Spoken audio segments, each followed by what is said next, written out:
The topic of this chapter is risk and return. We've talked about the return. Now let's talk about the risk. We can measure risk in several ways. We'll start with looking at standard deviation. But to calculate the standard deviation, we must calculate the variance first.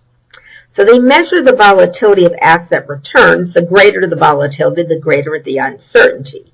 Now, a variance is the sum of squared deviations from the mean divided by the number of observations minus 1. And the standard deviation is the square root of the variance. So here we're saying the formula for variance, you took the R with the line over it is the mean or the expected value. R1 minus the mean. We have to square each of these because otherwise we'd end up with 0. So we want a positive number. Now we have to divide by t minus 1 because we lose a degree of freedom here. And to get the standard deviation, we take the square root of the variance. Now, these are two things you want to make sure you don't do. You need to make sure you divide by 1 less than the number of returns you have. That is t minus 1, not t. And you must take the square root of the variance to calculate the standard deviation. So here's an example. Let's calculate the standard deviation of small stock returns for the year 2005 to 2009. And I'm going to show you this in Excel. So if you click on this Excel link, you should be able to find it here. So you can see I've listed the returns. I've also calculated 1 plus the returns, calculated the geometric mean. Remember, we took that by here there were 5 returns. The fifth root of these multiplied by 1 each other. Cell G5, I have the multiplication. Cell B5, the geometric return. But what we're actually going to look at is the arithmetic return. The arithmetic return here is the average of these 5, 1.602%. Now, to get the standard deviation, I have a function called stdev.s.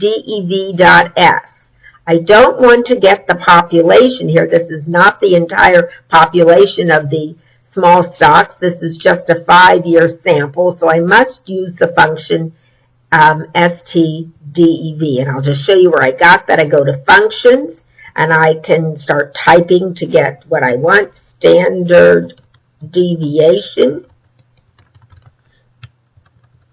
If I start typing like that, it'll give me, and it doesn't know what I want. I want standard deviation of the sample.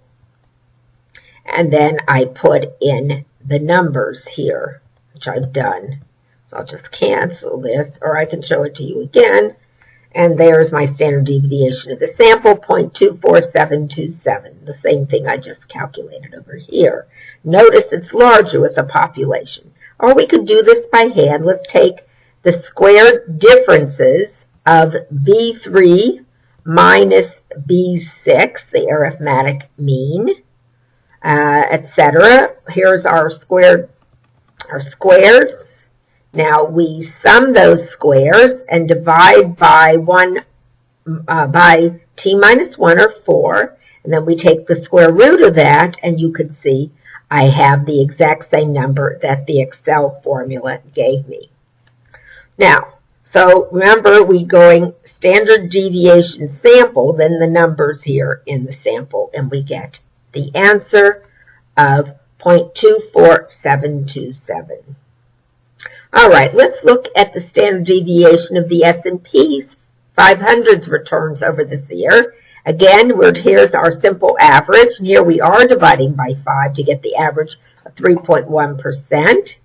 Now we take each of these, we divide by 4 here, each of these sums squared, and I come up with here the variance of 0.058147, take the square root of that, and that is 0.241136, or 24.1%.